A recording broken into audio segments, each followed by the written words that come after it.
Hello friends, I am Mr. G. Pujari, working as an assistant professor in Sharon Institute of Technology, College of Engineering. Welcome back to my channel Creative. On this channel, I am uploading the lectures related with technical content of engineering and non-technical content like general knowledge purpose. So you will get lot of information on this my channel. So subscribe my channel and so that you will get the notification about my uploading videos. So friends, in last lectures we have already started this topic production drawing and reading blueprints, and in this also we have discussed about what is the importance of production drawing. We have seen in last lecture what is the importance as an engineer. The production drawing reading is very much important thing. So also preparing the production drawing, lot of things are important. What kind of things we require to keep in mind also we have seen. So the drawing sets, so elements of production drawing, like, so what is the important things we require to keep in mind so while preparing the production drawing. So also this, like, we have seen these points we have discussed, and also we have seen or discussed about the simple drawing. Then we have started about the limits, fits and tolerances. What is the importance of limits, what is the importance of fits, what is the importance of tolerances we have seen. So also we have seen the what is the means of limits, tolerance, what is mean by limits, what is mean by deviation, and also we have seen in a fits what is the clearance fit, what is the transition fit, what is the interference fit, and also we have discussed this thing with respect to this figure. So what is we can call clearance fit, what is we can call transition fit, and also we have seen this interference fit diagram. Also we have seen in previous lectures hole basis and shaft basis system. So what is the mean by hole basis system, what is mean by shaft basis system when we are using these systems. So also we have discussed with this figure. So in last lecture also we have started the tolerance, what is the importance of tolerance, what is the importance of limits, and this figure also we have seen. And in today's lecture onward we are going to see about these points, and those who want to learn whatever we have discussed in previous lectures, these lectures are recorded on my creative channel. You can watch this channel and you can clarify your doubts, you can clarify your technical content with my previous lectures. Okay friends, so now today onwards we are going to see what is the remaining points in these tolerances. So what is the unilateral tolerance? So what is the importance of unilateral tolerance, and what when we can say whatever the tolerances are specified on this diagram. So this is one shaft, and on this shaft we have given this, mentioned this whatever the tolerances. So when we can call it is a unilateral tolerance. A unilateral tolerance exists when a target dimension is given along with a tolerance that allows variation to occur in only one direction. This tolerance is unilateral because the size may only deviate in one direction. Okay, so what is mean by this? So this is a shaft and this is the tolerance are specified on this shaft. So we are discussing about the unilateral tolerance. So here if you see the dimension is 1.498 and the tolerance zone given here minus 0.001 plus 0.00. So it means shows that only we are allowed to vary the size of the shaft in minus 0.001. Okay, so only here this dimension can change 1.497. Okay, only 0.001 only the variation is allowed. Okay, so minus level only allowed. So here the plus level 0.00 means you will not be allowed to plus size of this shaft. Okay, whatever when we are manufacturing you require to keep in mind the size of your shaft must not be more than this 1.498. So plus size is 0.00. So you are required to manufacture your shaft in between this limit, in between 1.498 to 1.497. So only allowed to vary in one direction, that is called it is a unilateral tolerance. Okay, I understand. So when there is a allowed dimension to vary in only one direction, okay, it can be hole, it can be a shaft or any kind of component, only not for shaft we are discussing. The dimension can be anywhere. If you observe like this, it can be, we can call it is a unilateral tolerance. Okay, so it is very simple thing. Now next one is a bilateral tolerance. So what is mean by bilateral tolerance? So most of the thing we are discussing about this bilateral tolerance. So here if you observe here, this shaft as given 1.498 plus minus 0.001.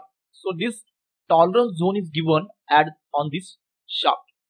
So bilateral tolerance, it is a way to express tolerance by using both minus and plus variation from a given size.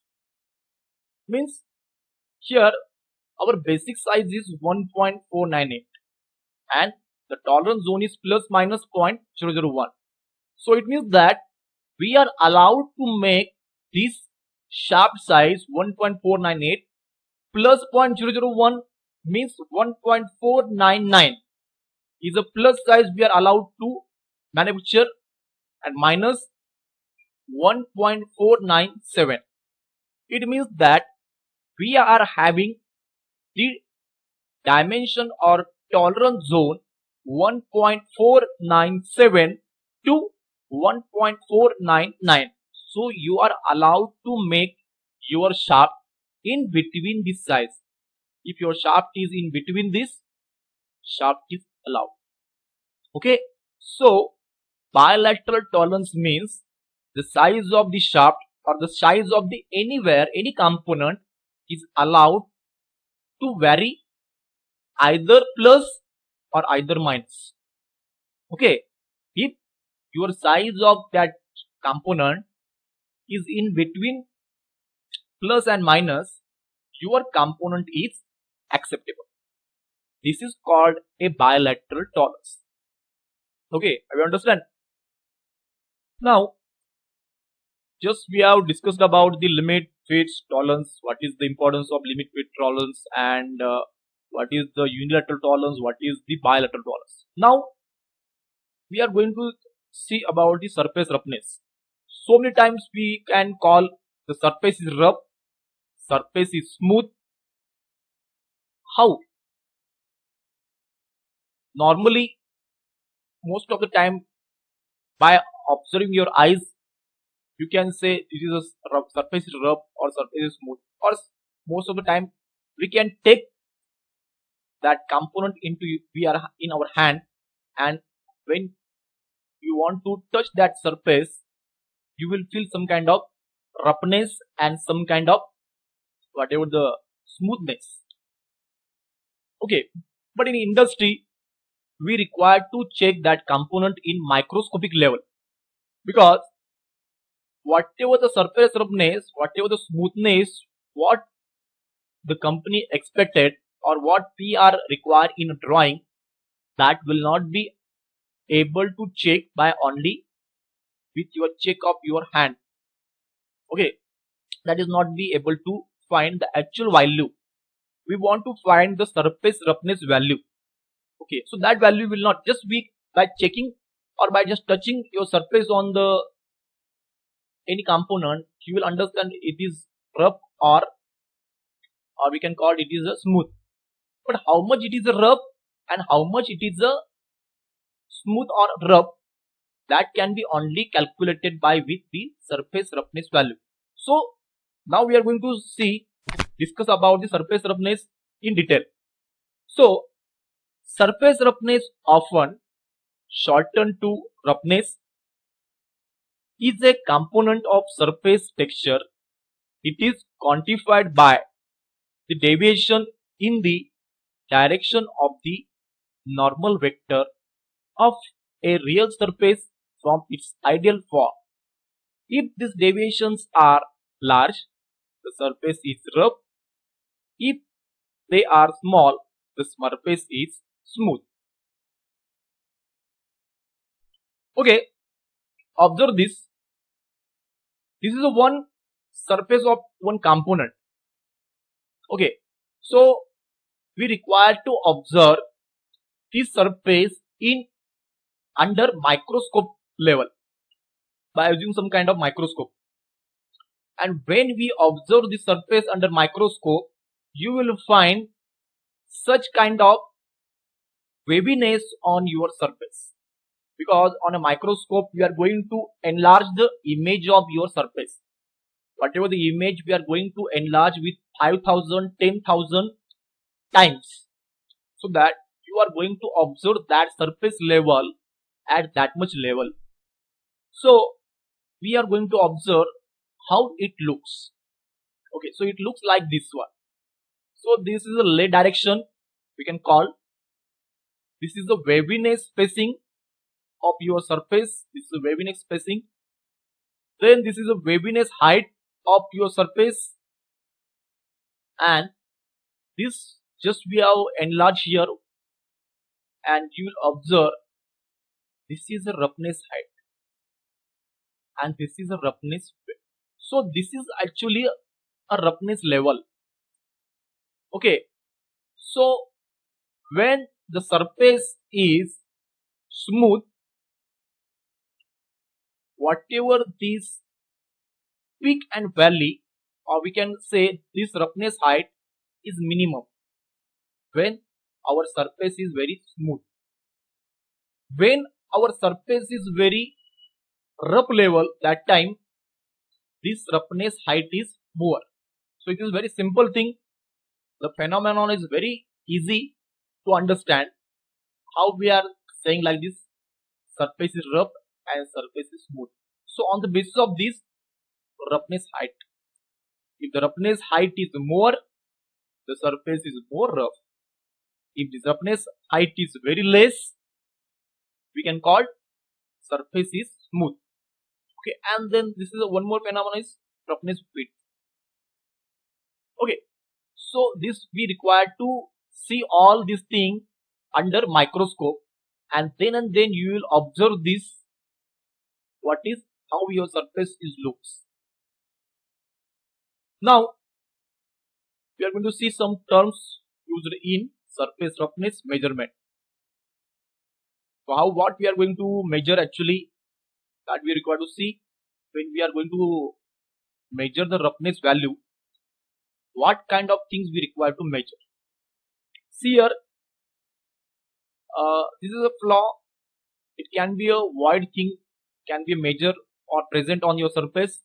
This is the lay direction of your surface texture. This is the waviness height. So actually surface, when we observe in a microscopic level, it is actually a waviness. Okay, so this is the waviness. This is roughness height. This is waviness height on an average. This is roughness width. This is waviness width, and this is roughness width cutoff. So actually we are measuring the surface, means actually we are measuring this waviness height, we are measuring this roughness height, we are measuring this roughness width, we are measuring this waviness width, we are measuring this roughness width cutoff. Okay, so these are the parameters we require to check on your surface measurement machine, so that you will understand what type of, what quality of your surface is present. Now how we are taking this type of experiment. Okay, how we are measuring this surface. See here, This is a stylus. Whatever the equipment we are using for measurement, that equipment is having such kind of stylus. And what we are going to do, first of all, we require to find the evaluation length on your surface. Okay, on surface, at what level we are going to measure this surface level, because sufficient amount of this evaluation length required to select for getting proper value of your surface waviness. Because if you observe here, if I check only from this to this, I will get only much deep or much valley. Okay, if only I check on from this to this evaluation length, I will not get the accurate data of your surface, because here whatever the deepness of surface or waviness is less as compared to this one. So that's why evaluation length of surface that must be required to take properly. Okay, so that evaluation length is very much important to take. So now, how we are conducting this experiment? First of all, we are going to select the stylus, and we are going to first of all select the evaluation length. Then from one direction to at end, we are going to move on that surface this stylus. Okay, so when we are moving this stylus on the surface, what will happen? When there is a peak, the stylus will remain on upper side. When there is a valley, the stylus will goes down. When we are moving the stylus on the surface length, and initially the stylus is on upper level, and when we are moving this stylus at next level, it goes down. So when there is a dip, the stylus goes down. Again when we are going to move forward, again it will goes up when the surface is at high level. Again upper level, again goes up, again down, again up, again goes down, again goes up, again goes down, again goes up, again goes down, and again goes up at final level. This depends on this. So like this, whatever the waviness is present on your surface, on the basis of this, the stylus is moving up and down, up and down, up and down, up and down. It means that there is a form, one curve which is having a waviness. Okay, so like this, our curve is moving like this. As per the movement of your stylus, we have drawn a curve, and that curve we are going to measure, and that will define your surface roughness level. So here Rmax is your maximum deepest level is Rmax, and this is total maximum peak and maximum dip or valley. It's called RT. Rmax and RT. This is the terms we have defined here. Okay, you understand? So this is the way we are measuring the surface roughness. Okay, so RA and RMS are both representation of surface roughness, but each is calculated differently. RA is calculated as the roughness average of a surface measured microscopic peaks and valleys, and RMS is calculated as the root mean square of a surface measured microscopic peaks and valleys. Okay friends, now today we are going to stop here. So whatever discussed this, whatever the RA, RMS value, whatever remaining thing about this surface measurement, we are going to see in our next lecture. So I hope in today's lecture you understand about the unilateral tolerance, then bilateral tolerance, then the surface roughness. So what is mean by surface roughness and how we are measuring the surface roughness, just we have seen, and whatever the terms remaining for how we are calculating this RA and RMS, that we are going to see in our next lecture. So I hope you again visit my channel to see the further lecture. So once again, I'm going to appeal you, subscribe my channel and like my videos.